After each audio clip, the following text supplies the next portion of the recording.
there we go. We got audio, which is a bit loud, obviously, so I'll just adjust it. All right.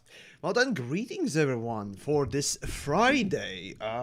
As I've been actually quite busy throughout the week, doing editing and making videos and generally working off stream. But I try to at least take a moment, each week to stream at least twice, so that you all get to experience the unedited version of yours truly a little bit.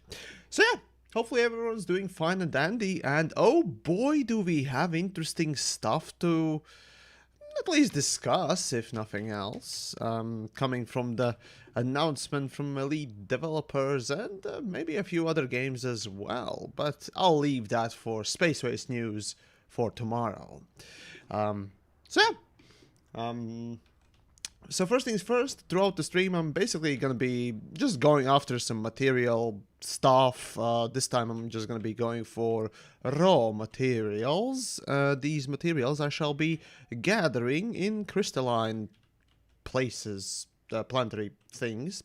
And yeah, so it may be a repetitive gameplay in one else, but I'm not very known for the top-notch gameplay now, am I? Regardless, let's see, who do we got in them chats for today? I see a couple of folks wanting some beers. Well, I got coffee and a very runny nose because, I don't know, allergies or something, but... you know that moment when you... okay. When you scratch your nose a bit too much and it just starts running, gushing like a motherfucking waterfall or something. Oh, man, I hate that. But anyways. So, let's see. We got... Chris, right, so, Yami said, hey, hi, you in a happy mood? Right, am I in a happy mood? I'm in a normal mood, if you will. Got decent stuff from this week and so on and so forth. Still working on the massive fucking video, which I haven't finished yet editing. Jesus. Oh boy, that one's gonna be a big one. But I mean, overall, doing just fine. So yeah, seeing the shitfest go down with Frontier's inadequacies is wonderful. Let's see. Okay, here we go. And, right. Did someone say coffee? Yes, a very big coffee. Hey, and we got Ryan joining in for today. How nice. I won't I won't need to do monologue constantly. Yeah, this has just been a real fun week to watch. Oh, it's been a wonderful week. It's been a wonderful week. When TheYamiks manages to fuck with the company enough that extra work is created because of their own stupidity, oh my, it's lovely. Well, hey, and you got banned from their Twitch channel, right? Oh, well, that was a temporarily. So basically all I did was just write a couple of messages, generally speaking, in maybe not so appealing manner, questioning them, but never really overstepping too much of a line. Nearing it, I would say, sure, but generally just saying, this is bad PR, guys. Come on, stop the hype train and fanboying. And that was the second message, and lo and behold, the overzealous moderator decided to just not put me in what was it, the timeout, but to ban me until the end. And once the thing ended, so I'm off. I still can comment on it apparently. So yeah, next stream, time to break the record on speed. Oh, no. Just time attack it. No. It really is surprising how, well, not surprising, but funny how consistently they seem to step on their own dick when they're doing these promos. It is very interesting indeed. So just to recap, essentially what happened this week. Those that perhaps are coming in through, just completely off the cuff and don't really know what we are referring to. Frontier Developments for this week, as promised, did reveal a little bit extra information coming for the Odyssey expansion that we'll be seeing early next year, probably, as somebody commented, around July. June, July. It's Q1 still. So yeah, they use a July through June fiscal year, so Q1 for them is now. So basically, there you go. But no, basically, what they did was just, put out a quote-unquote dev diary with a more typical sort of pandering to their own greatness, as I called it. Because they literally just said, oh, our game is so good, so great. Like, everyone's playing it, and it has such amazing tech. Patting their own backs and just ejaculating their own spunk in their own faces for the showcase. Essentially, what I would like to sort of make an analogy about, yes, and they did actually reveal a few things. One peculiar little thing was that immediately that I noticed was, yeah, you're gonna have atmospheric landings. You will be able to walk around, but on low atmospheres. Not every planet that has atmosphere, low atmospheres. So we'll see what percentage of currently non-walkable planets will actually be able to walk on. Because here's a little history for those that don't know. Back in Horizons, when Horizons was announced, you would be able to land on the planet and drive around, as people really liked it back then. And now it was broken apparently on the first couple of I think even months. I didn't play that time, but regardless.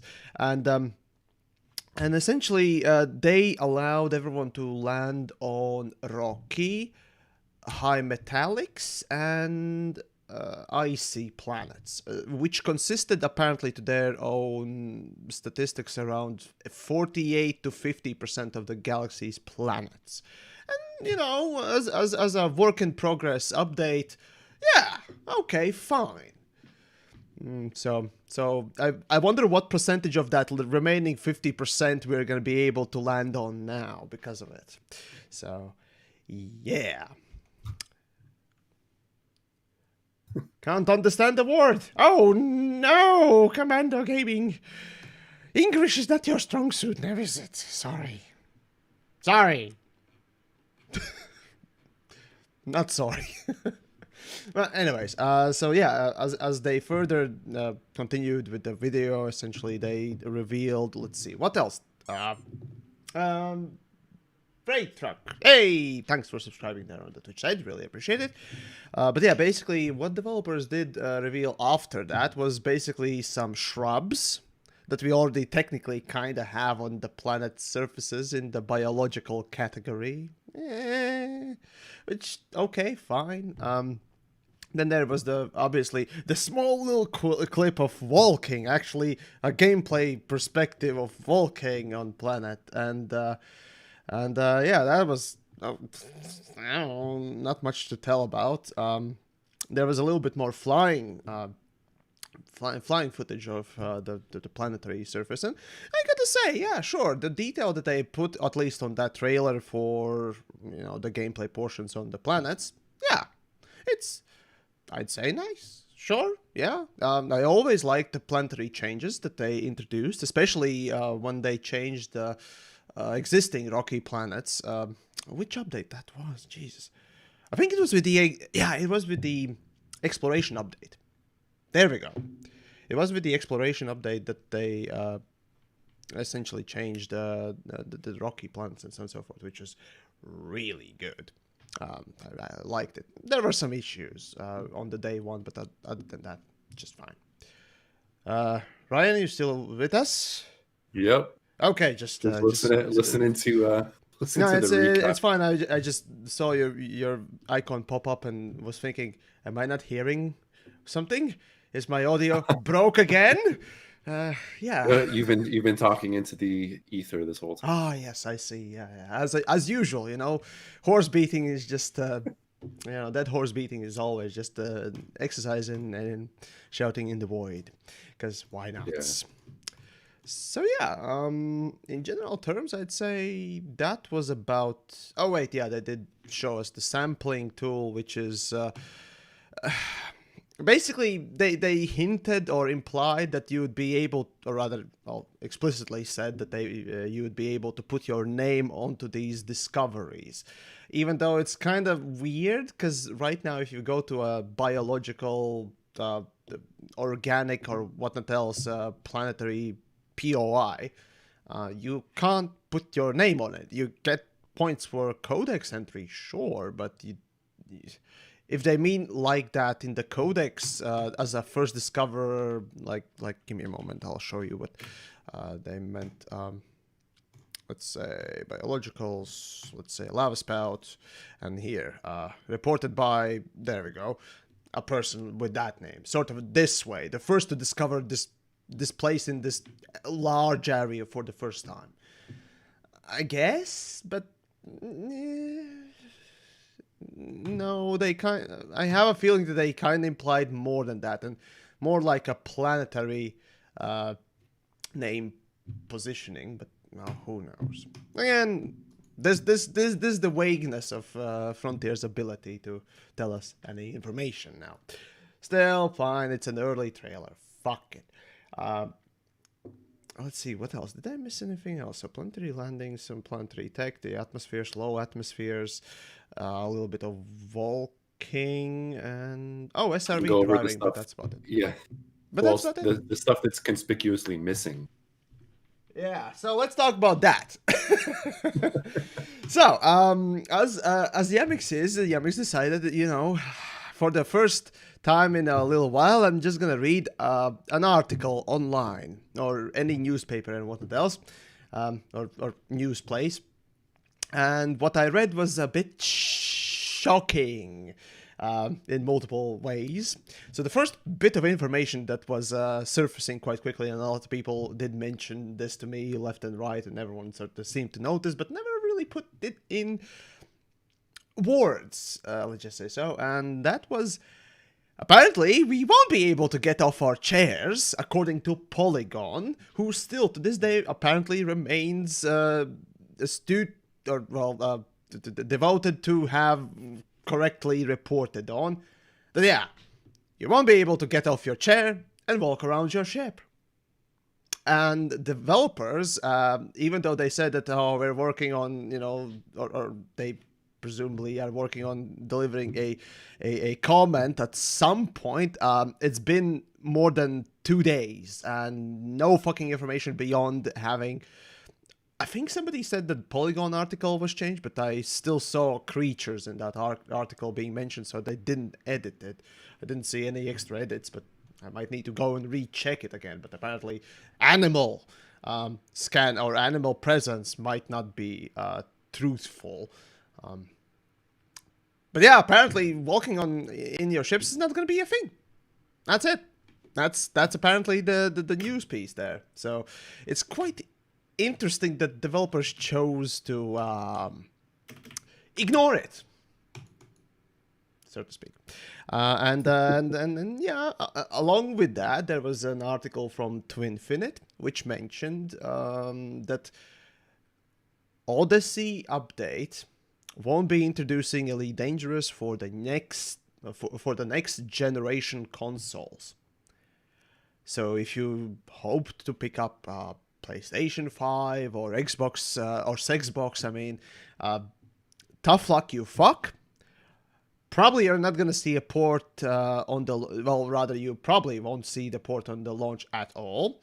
As for later on, I wouldn't hedge my bets on that one, but you never know. Maybe the backlash will be big enough that they will decide, okay, well, maybe, and work on it. But we'll see. But this is apparently no. However, there was a bit of a news piece coming from a German website saying that PlayStation's, or I mean, at least on the Xbox, it will be arriving for the next generation consoles. And after some interesting quotes, I mean, I did go on the Twitter, because that's what you do for journalism these days. I mean, but regardless, I did publicly, incentivize the Frontier and Elite Dangerous Twitters to respond which one is truthful. Is it to Infinite saying that no, the Odyssey is not coming to next generation consoles, or the German article is correct or incorrect, saying that it will be coming on at least Xbox. So it's kind of interesting. Sure, those are relatively smaller news sites, if you will. Well, gaming sites, regardless, presenting two quite different stories. And yeah, still waiting for that response, my dear developers. And you see, this is the thing. I try to give every company what else a benefit of the doubt and whatnot else as much as I can. However, when there are more obvious sort of statements being made and official from official sources, you're starting to think, well, what that small site has to gain from spreading lies. Usually not. Those types of sites don't live long. Some of you may snarkily say Kotaku, Polygon, basically everyone, right? But still, the point is, it's still interesting that Frontier wouldn't go out to these sites and demand them to change things like they apparently did with Polygon. So we'll just have to wait until the next week, Tuesday, when developers decide to do a stream or something like that, because God's fucking know they ain't doing anything today. It's the last day of the week. They ain't doing shit on the weekend because everyone's encouraged not to crunch or whatever, which is respectable. But the PR unfortunately doesn't sort of end with the week, and it continues into weekend. So, yeah, you might. And I mean, look, to be fair to them, they've not been crunching for 3 years now. Oh so, yes. Like, kind of fucking the one thing already, I constantly get from talking with actual person developers on LaveCon and other places, if I get a chance, is that they aggressively go against crunch, and that is I've noticed that sort of a mentality a little bit, especially with the PR over the years that I've dealt with. Basically, as soon as the working hours are done, they're literally just, nope, that's it. I'm not working. I'm a private person now completely. I'm not gonna do any work at all. And I respect the company sort of pushing that sort of mentality on it. That also pushes that idea that no matter what you do, as soon as your work hours are done, you're relieved of every single duty you have. It's also not the greatest state, especially for PR.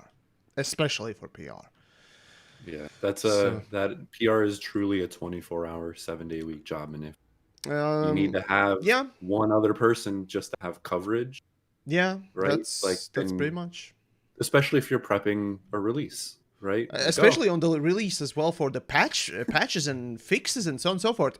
For Elite Dangerous, as maybe some of you have noticed, Elite is very unwilling to have a hotfix right the next day, unless it's completely broken, like in September update, or some of the fleet carrier things in beta.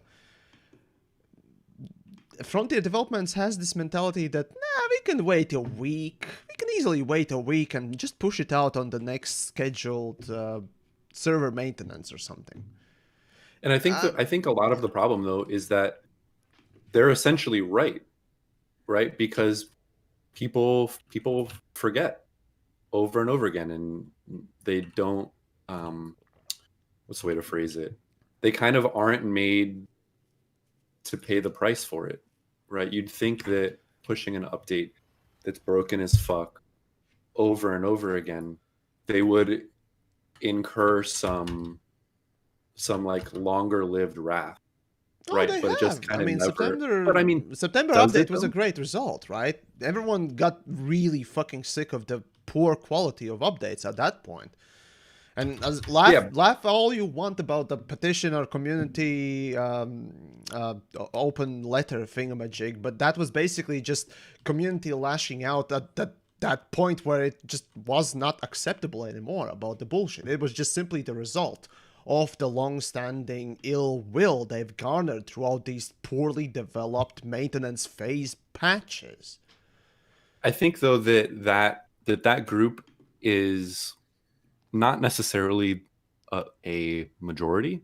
I think that, as I go through threads, you've got people that have been playing, since, you know, shortly after release or potentially longer Sure. in some of these threads, like with the stream that they just did this week, right? Oh man, I'm so excited for this update. Guys, just because they didn't explicitly mention this doesn't mean that it's not going to be there when um, history shows that that's almost exactly what it means. That if it's not explicitly mentioned as a Yeah. feature or going to be there on launch, that it will not be there.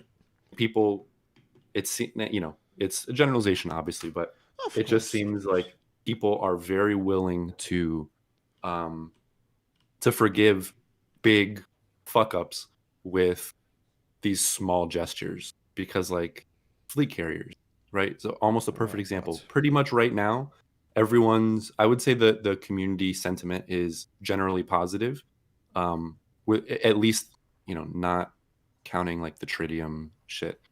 But like what I mean is like the gameplay around fleet carriers, everyone's generally cool with it, right? But the problem is that is not at all what was initially discussed, and they keep moving the goalpost to being from more ambitious to the small fraction of what the initial pitch was, and everyone just forgets. Everyone just forgets. It's a Like, typical. The thing is with gaming, well, gaming industry in general, right? The fandoms and how we basically operate. yeah, It's in human nature to, well, not to beat a dead horse. I'm the my shtick is to beat a dead horse and so on and so forth. But with gaming communities, especially, this has been sort of a psychological, I suppose, phenomenon noticed in a few ways that yeah, you can fuck up royally, and as long as you duck your head and whatnot else and just go away for a while, they either everyone's gonna forget about you because, well, how many people actually right now are talking about the good old Battlefront loot boxes? Star yeah. Wars Battlefront loot box. Not that many. Of course, there's the great Jim Sterling who mentions these things constantly, and I love him for that. And I try to do the same. I try to just remind folks, or at least do to myself that too, to remind myself about the shitty things that are still just simply not even done correctly when it comes to things that are within my reach. And multi-crew is a great example that I constantly mention about just a horrible result. The fucking ship launch fighters have been getting worse and worse, it seems, every patch. So yeah, there's just plenty things that can go wrong, and Yeah. yeah, beating a dead horse, unfortunately or fortunately, sometimes works. Other times, when companies really set in their ways, they're unwilling to even acknowledge it. And as soon as it becomes, too much talked issue, what else? It's basically like white noise to them and everyone else as well.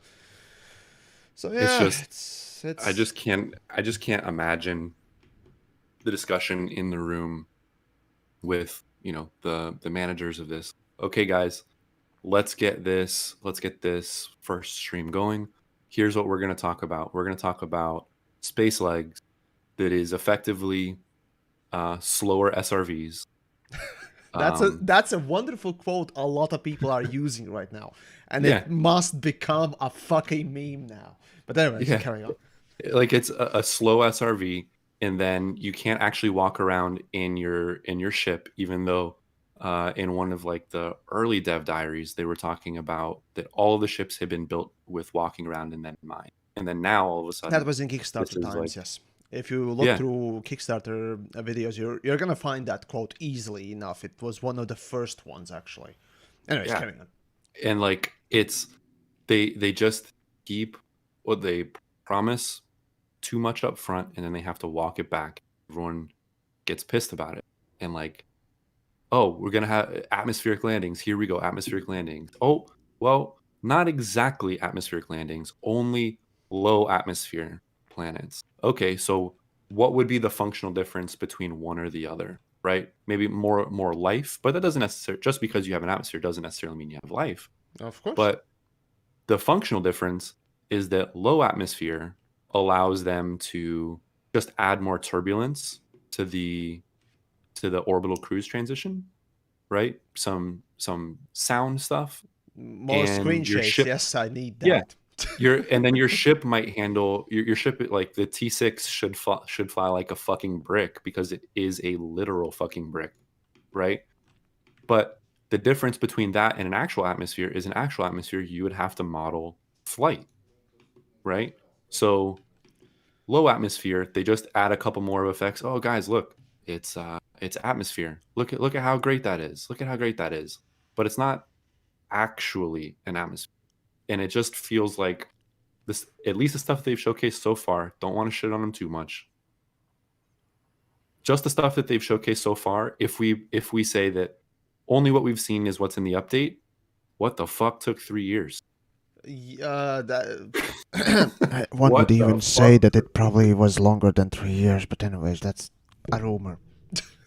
It's like the 100 devs, the more than 100 devs meme, right? Oh They yeah, do not right. have 100 fucking devs. I No way. try not to mention Impossible. that whole fucking statistic that they mentioned to us a little while back. But Jesus Christ, imagine when a No Man's Sky can deliver, sure, not to such a precision level stuff, but still stuff. You're Yeah, starting to wonder, those 25 devs from No Man's Sky's Hello Games, they're able to do like thrice as much as Frontier's 100 people. Something's not yeah. quite up. So Well, yeah. what it is it's a lie, right? But like people, like, you're willing to call them out on it, but like not many others are willing to call them out on it, because like you cannot convince me that the updates that they've rolled out over the last 3 years at any point are the product of 100 individual No, people. no, I no. cannot be Last three convinced. years, no, last 2 years have been definitely a B team of what I got a number from Zach Interns. Antonacci back in LaveCon last year was 25 devs at most, or give or take, working on the current updates that we are getting. So that includes the probably portions or the whole fleet carrier stuff, as well as the whatever else stuff we got. So Yeah. everyone else is basically up for, generally speaking, working on Odyssey stuff. So Yeah. And it's like the last thing I'll rant on is that people seem to forget what the FDev update cycle looks like, right? So just to remind everyone exactly what the update cycle has looked like in the past, new content is showcased, right? new content Uh, is released, couple of well, patches, and then off we go for the next big content update. And in between, basically nothing except for maybe a patch to fix another gold rush. yeah, well, no, like it's so new content gets announced. They have a stream where they show the gameplay, and coincidentally, a huge expected feature isn't present for some reason. Oh, we'll address it in a future update. Okay, backlash happens, right? We're seeing this now. Then they do the second stream. It's more robust. You see actual gameplay. Everyone gets hyped again. Look, they're listening. Everything's going to be fine. They know what they're doing, guys. Just trust them. The feature releases. There's a huge oversight that would have been evident to anyone that played the game for more than 15 minutes regularly, right? Then FDev apologizes. We'll never do this again. We'll make sure that we'll get it right in future updates. And then the feature gets abandoned. And this is a quick list of features that have gone through almost that exact path. Power play. Engineering has gone through it twice. Multi-crew, Hollow Me, CQC, Interstellar Initiatives. Name another feature that's been added to the game that hasn't gone through that exact. Fleet carriers, not their fleet carriers is at the new exploration FDev stuff. apologizes. That actually was very smooth in comparison to the rest of the stuff. Yeah, absolutely. That's probably, I think, the only one that has gone really well for that. It's the only one that's gone really well for them. But I mean, everything else has just been, and I think I want to say that like back when Sandro was doing this, that they said that the way that they prefer to develop is they launch a feature. If people use it, they'll continue to develop it. If not, then it dies on the vine, right? But the problem that maybe they don't realize is that if you launch a feature and it's shit, no one's gonna fucking use it, and of course it's gonna die. So you've wasted your time. They haven't learned that. They released CQC first. Oh wait, no, was it CQC or Powerplay first? It was Powerplay first. Probably Powerplay was the first one, if I remember. Somebody correct me. I think the Powerplay was the first one. Then the CQC came after that. Powerplay to this day is used mostly just to get that one fucking thing, and maybe some BGS people really like it, and I can understand at least to some degree why. Still, the CQC comes out, no one uses it because